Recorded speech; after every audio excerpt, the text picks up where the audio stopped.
Breaking news Vikarabad జిల్లా collector పై దాడి ఘటన కేసులో కీలక పరిణామం చోటు చేసుకుంది. మాజీ ఎమ్మెల్యే పట్నం నరేందర్ రెడ్డిని పోలీసులు అరెస్ట్ చేశారు. కలెక్టర్ పై దాడి వెనుక కుట్ర ఉన్నట్టు గుర్తించారు. లగచర్ల ఘటనపై దర్యాప్తు చేస్తున్న పోలీసులు ఈ కేసుతో సంబంధం ఉన్న వారిని అరెస్ట్ చేస్తున్నారు. అందులో భాగంగానే బీఆర్ఎస్ మాజీ ఎమ్మెల్యేను అదుపులోకి తీసుకున్నారు. పట్నం అరెస్ట్ను పోలీసులు కూడా ధృవీకరించారు. పరిగి పోలీస్ స్టేషన్ కు పట్నం నరేందర్ రెడ్డి తరలిస్తున్నారు.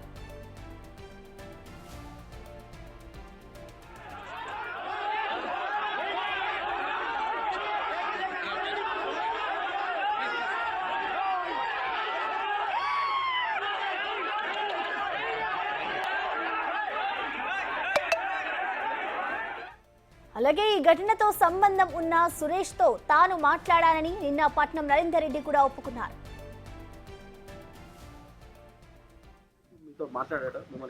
రోజు మాట్లాడుతూనే ఉంటారండి. కార్యకర్త కాబట్టి వివిధ పనులలో మాట్లాడుతుంటారు, కార్యక్రమాల్లో మాట్లాడుతుంటారు, ఏదో పని మీద మాట్లాడుతుంటారు. భూసేకరణ బహిష్కరిస్తున్నామని చెప్పడం నాకు చెప్పిండు. బహిష్కరిస్తున్నామన్న గ్రామం అంతా బహిష్కరించండి అని చెప్పి శాంతియుతంగా బహిష్కరించమని చెప్పినాం. మరి బహిష్కరించిన తర్వాత కలెక్టర్ గ్రామానికి పోయింది కదా, పోవడం వల్లనే ఇది గొడవ జరిగింది కదా. ఏదో అధికారులను కానీ కలెక్టర్ కానీ దాడి చేయమని ఎప్పుడు చెప్పాము. అట్లాంటి సంస్కృతి లేదు. బీఆర్ఎస్ పార్టీ ఉన్నప్పుడు గౌరవ ముఖ్యమంత్రి మాజీ ముఖ్యమంత్రి కేసీఆర్ నాయకత్వంలో అధికారులకు ఇచ్చిన గౌరవం ఎవరికి ఇవ్వలే, కేసీఆర్ గారు ఇచ్చినారు. అంత గౌరవం ఇచ్చే పార్టీలకు వెళ్ళి మేము అధికారులను దాడి చేయమని ఎప్పుడు చెప్పాం. ఇప్పటికైనా ఖండిస్తున్నాం, అధికారుల దాడిని తీవ్రంగా ఖండిస్తున్నాం. దీనికి సంబంధించిన కంప్లీట్ డీటెయిల్స్ మా ఇన్పుట్ ఎడిటర్ పవన్ లైవ్ ద్వారా అందిస్తారు. పవన్, చెప్పండి. మొత్తానికి ఇటు పోలీసులు అయితే ఇతని అదుపులోకి తీసుకున్నారు నరేందర్ రెడ్డిని. అసలు ఇతనిపై పోలీసులు ఎటువంటి కేసులు నమోదు చేశారు? ఓవరాల్ డీటెయిల్స్ ఏంటి పవన్?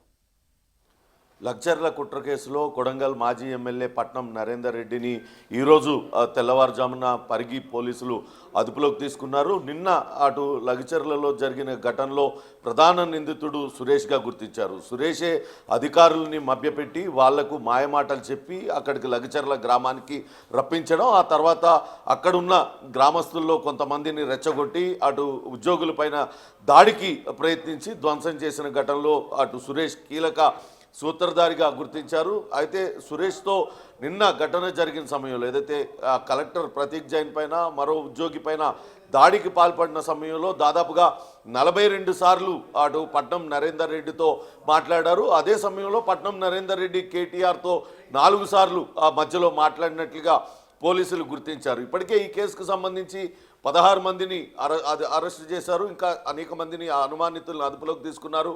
ఫోటోలు కెమెరాస్లో రికార్డ్ అయిన వీడియోలు ఆధారంగా నిందితుల్ని గుర్తిస్తూ ఉన్నారు. ఎవరెవరైతే దాడికి పాల్పడ్డారో వాళ్ళందరినీ కూడా నిన్న అర్ధరాత్రి పరిగి ఆసుపత్రిలో వాళ్ళందరికీ వైద్య పరీక్షలు నిర్వహించిన తర్వాత అటు న్యాయమూర్తి ఎదుట హాజరుపరిచారు. వాళ్ళందరినీ కూడా 11 రోజులు రిమాండ్ విధించడంతో వాళ్ళందరినీ పరిగి సబ్ జైలుకు కూడా తరలించారు. ఈ కేసులో ఇప్పటికే పట్నం నరేందర్ రెడ్డి పాత్ర పైన కూడా స్పష్టమైన ఆధారాలను సేకరించారు. ఈ కేసును చాలా తీవ్రంగా అటు పరిగణిస్తుంది. ఇప్పటికే రాష్ట్ర వ్యాప్తంగా రెవెన్యూ ఉద్యోగులందరూ కూడా తీవ్ర నిరసనను వ్యక్తం చేస్తూ ఉన్నారు.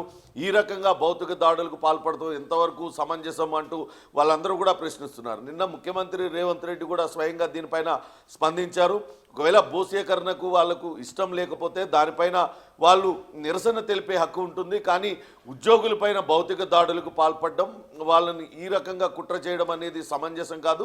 అలా దాడి చేసిన వాళ్ళని బీఆర్ఎస్ పార్టీ వెనకేసుకురావడం కూడా సరైన చర్య కాదంటూ ఆయన కూడా స్పందించారు. నిన్న మంత్రి శ్రీధర్ బాబు కూడా దీనిపైన సమీక్ష నిర్వహించారు.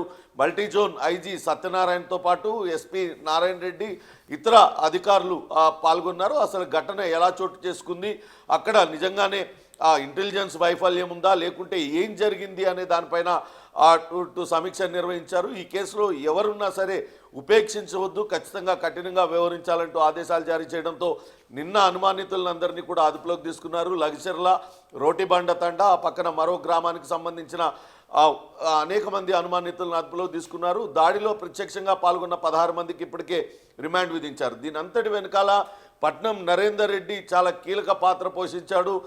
ఈ దాడి వెనకాల దాడి జరిగేటట్లు వ్యూహాన్ని రచించి అక్కడ ఉన్న ప్రజల్ని అటు రెచ్చగొట్టే విధంగా వ్యవహరించాడనడానికి పూర్తి ఆధారాలను సేకరించిన పోలీసులు ఈరోజు తెల్లవారుజామున నరేందర్ రెడ్డిని అయితే అదుపులోకి తీసుకున్నారు. ప్రస్తుతం ఆయన్ని పరిగి తరలిస్తున్నారు. పరిగి పోలీస్ స్టేషన్లో ఆయన్ని పూర్తి స్థాయిలో విచారించిన తర్వాత ఇంకా ఎవరెవరున్నారు ఆయన అనే దాన్ని గుర్తించి వాళ్ళని కూడా అదుపులో తీసుకునే అవకాశం ఉంటుంది.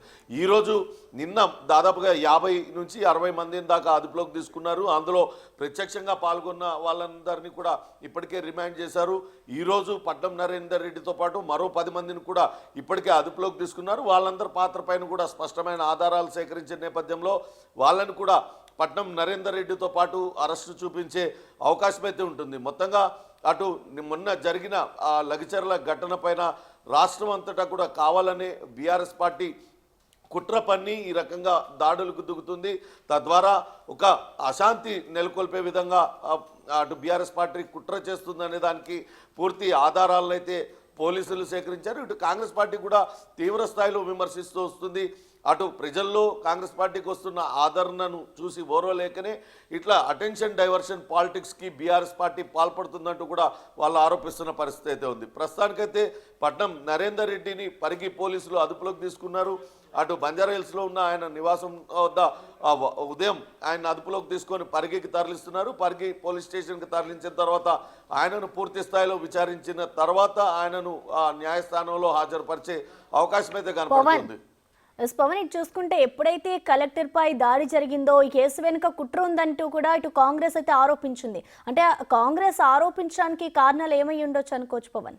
ఖచ్చితంగా నిన్న చాలామంది గ్రామస్తులను అదుపులో తీసుకున్నారు. ప్రధాన నిందితుడు సురేష్కి సంబంధించిన ఫోన్ కాల్ వివరాలన్నింటినీ కూడా పోలీసులు సేకరించారు. ఆ ఫోన్ కాల్స్లో అనేక విషయాలు బయటపడ్డాయి. స్వయంగా మల్టీ జోన్ ఐజీ ఆయన కూడా నిన్న అటు బిగ్ టీవీతో మాట్లాడుతూ పట్నం నరేందర్ రెడ్డి పాత్ర పైన ఆయన కూడా స్పష్టత ఇచ్చారు. సురేష్ వెనకాల ఉండి రెచ్చగొట్టింది, ఈ అల్లర్లకు ప్రేరేపించింది పట్నం నరేందర్ రెడ్డి. దాడి ఘటన జరిగిన సమయంలో దానికన్నా ముందు 42 సార్లు ఆయనతో మాట్లాడుతూ ఉన్నారు. దాడి జరుగుతున్న సమయంలో కూడా ఇక్కడ జరుగుతున్న దాన్ని ప్రత్యక్షంగా వీడియోలు తీసి బీఆర్ఎస్ నాయకులకి పంపించినట్లుగా కూడా పోలీసులు గుర్తించారు. ఈ నేపథ్యంలోనే పట్నం నరేందర్ రెడ్డిని అదుపులోకి తీసుకున్నారు. ప్రస్తుతం సురేష్ ఈ మొత్తం వ్యవహారంలో కీలక సూత్రధారిగా ఉన్నాడు. ఆయన అటు కలెక్టర్ను ఒక దగ్గరికి పిలిచి అక్కడి నుంచి మరో చోటుకి నమ్మించి తీసుకువెళ్ళిన వ్యక్తి సురేష్ కావాలని ఈ రకంగా కుట్ర పన్నాడు. అతను పట్నం నరేందర్ రెడ్డి ఆదేశాల మేరకే ఈ రకంగా చేశాడా, లేకుంటే పట్నం నరేందర్ రెడ్డి మాట్లాడిన కేటీఆర్ ఆదేశాలతో ఈ రకంగా చేశారా, దీని వెనకాల ఎవరున్నారనేది ఇంకా తెలియాల్సి ఉంది. ప్రస్తుతానికైతే పట్నం నరేందర్ రెడ్డి పాత్ర పైన స్పష్టమైన ఆధారాలు లభించిన నేపథ్యంలోనే ఆయన అదుపులోకి తీసుకున్నారు. సురేష్ ప్రస్తుతం పరారీలో ఉన్నాడు. ఆయన్ని కూడా అదుపులోకి తీసుకుంటే మరిన్ని వివరాలు తెలిసే అవకాశం ఉంటుంది. ఎవరితో సురేష్ ఎవరెవరితో మాట్లాడాడు, పట్నం నరేందర్ రెడ్డినా ఇంకా ఎవరైనా బీఆర్ఎస్ నాయకులు ఉన్నారా, ఎట్లా రెచ్చగొట్టాడు, గత కొద్ది రోజులుగా ఎందుకు లగచర్ల సమీప గ్రామాలలో సురేష్ పదే పదే ఈ భూసేకరణకు వ్యతిరేకంగా అనేక మీటింగులు పెట్టాడు, తదితర వివరాలన్నిటి కూడా బయటకు వచ్చే అవకాశం అయితే కనపడుతుంది. పవన్, చూసుకుంటే అంటే ప్రభుత్వంపై ప్రజల్లో వ్యతిరేకత ఉందని దుష్ప్రచారం జరగడానికి ఇదంతా చేస్తున్నారని అనుకోవచ్చా? ఖచ్చితంగా అటు ప్రభుత్వానికి చెడ్డ పేరు తీసుకురావడం కోసమే ఈ రకంగా బీఆర్ఎస్ పార్టీ వ్యవహరిస్తుంది. ఇటీవల మనం చూస్తున్నాం కేసీఆర్ చేస్తున్న వరుస ఆరోపణలన్నీ కూడా అసత్యాలుగా తేలిపోతూనే అటు ఒక పక్క అటు కాంగ్రెస్ పార్టీకి ప్రజల్లో వస్తున్న ఆదరణ ఓరలేక బీఆర్ఎస్ పార్టీ ఇప్పటికే నైరాశ్యంలోకి వెళ్ళిపోయిన పరిస్థితి. కేడర్ అంతా కూడా నైరాశ్యానికి గురవుతున్న క్రమంలో వాళ్ళని ఏదో రకంగా రెచ్చగొట్టి లబ్ధి పొందాలి, రాజకీయంగా లబ్ధి పొందాలన్న ఉద్దేశంతోనే బీఆర్ఎస్ పార్టీ ఈ రకంగా చేస్తుంది. ఒక పక్క అటు కేటీఆర్ ఫార్ములా ఈ కార్ రేసులో అడ్డంగా దొరికిపోయారు. 55 కోట్ల రూపాయలు మౌఖిక ఆదేశాలతో చెల్లింపులు జరిపేలా చేశారు. ఆ కేసులో ఆయనను అటు ఆయన పైన విచారణకు ఇప్పటికే గవర్నర్కు ఏసీబీ లేఖ రాసింది. దానిపైన ఆయన తప్పించుకోవడం ఎలా అంటూ ఆయన ఢిల్లీలో చక్కర్లు కొడుతూ ఉన్నారు. నిన్నే ఢిల్లీ పర్యటన ముగించుకొని వచ్చారు.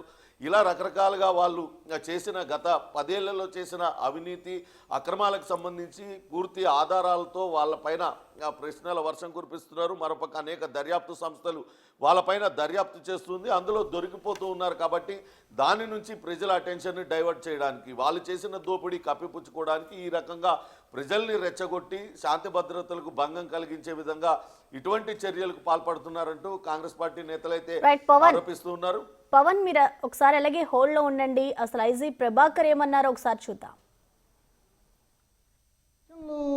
అన్నీ రికార్డు కావండి, మనం పట్టుకుంటేనే తెలుస్తుంది మనకి. బట్ అతను ఎక్కువసార్లు మాట్లాడడం వాస్తవం.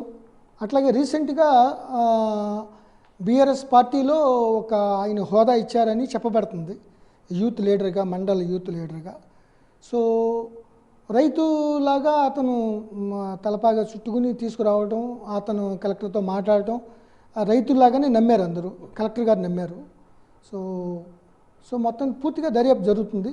దాని వెనకాల అతన్ని ఎవరు ప్రోత్సహించారు, ఎవరు ప్రేరేపించారు, అతను ఎంతమందిని ప్రేరేపించాడు, వీడియోలో క్లియర్గా ఉందండి. ఎవరైతే దాడి చేశారో లేని వాళ్ళని ఎవరిని పెట్టేది లేదు. అట్లాగే అతను ఎవరైతే చేశారో దాన్ని కూడా క్లియర్గా ఉంటుంది ఎవిడెన్స్, టెక్నికల్ ఎవిడెన్స్. ఎవరు దాన్ని యాడ్ చేసేది లేదు, ఉన్నదే తీసేది లేదు, ఎవరికి సాధ్యం కాదు.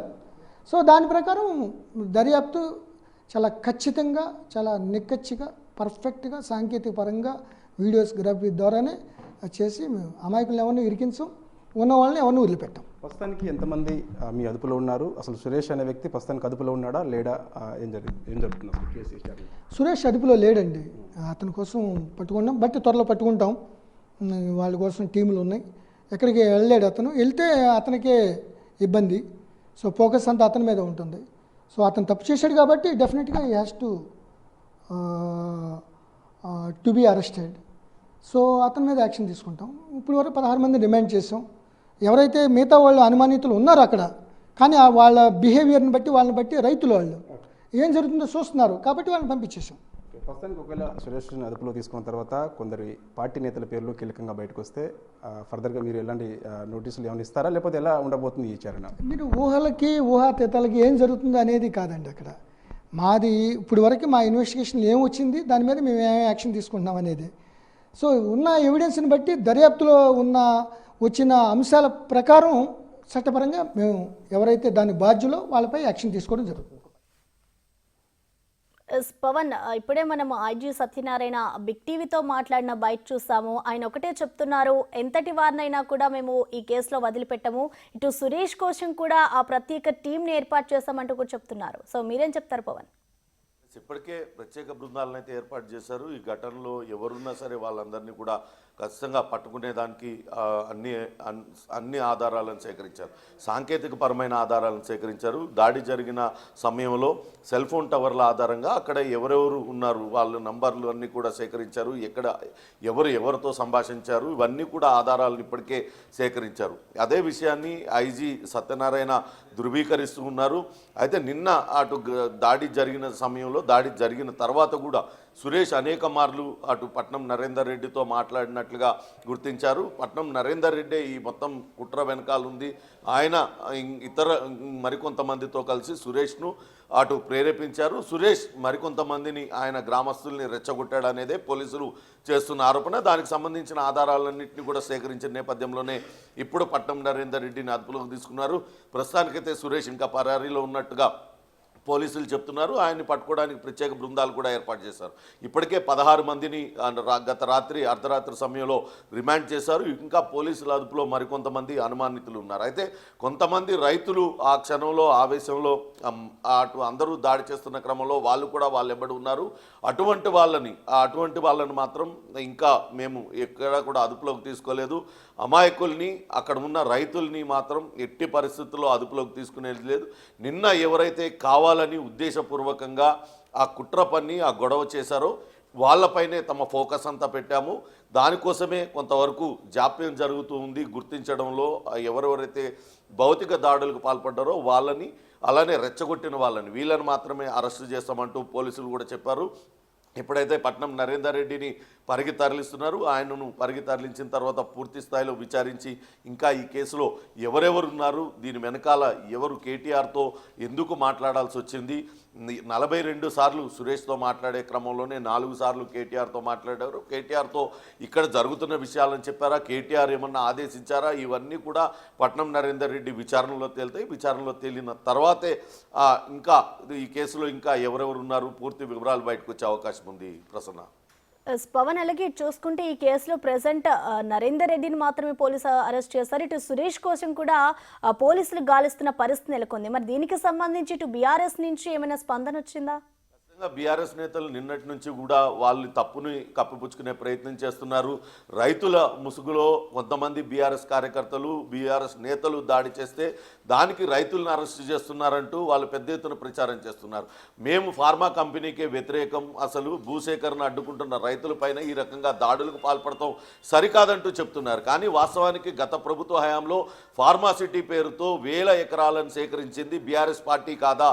వందల ఎకరాలు వేల మంది రైతులు గోస పెట్టుకున్నప్పటికీ మీరు ఫార్మా కంపెనీ పేరిట వేల ఎకరాలు సేకరించి దాన్ని నిరుపయోగంగా ఉంచింది మీరు కాదా అంటూ కాంగ్రెస్ పార్టీ నేతలు కూడా అటు బీఆర్ఎస్ నేతలపైన విమర్శలు చేస్తూ ఉన్నారు. ఇప్పుడు అక్కడ ఒక కంపెనీ వస్తుంది, ఉపాధి దొరుకుతుంది, అక్కడ అభివృద్ధి జరుగుతుందంటే కావాలనే కొంతమందిని రెచ్చగొట్టే విధంగా ఈ రకంగా చేయడం అనేది సరికాదంటూ కాంగ్రెస్ పార్టీ నేతలైతే అటు విమర్శిస్తున్నారు. బీఆర్ఎస్ పార్టీ నేతలు అటు ప్రజాక్షేత్రంలో ఎటు తేల్చుకోలేక కాంగ్రెస్ పార్టీ చేస్తున్న అభివృద్ధి సంక్షేమ పథకాలతో పోటీ పడలేక ప్రజల్లో కాంగ్రెస్ పార్టీకి వస్తున్న ఆదరణను ఓర్వలేకే ఈ రకమైన కుట్రలకు పాల్పడుతున్నారనేది కాంగ్రెస్ పార్టీ చేస్తున్న ఆరోపణ. ఇటీవల మనం చూసాం, సిరిసిల్లలో ఒక చేనేత కార్మికుడు ఆత్మహత్యకు పాల్పడితే అక్కడకు కేటీఆర్ వెళ్ళారు.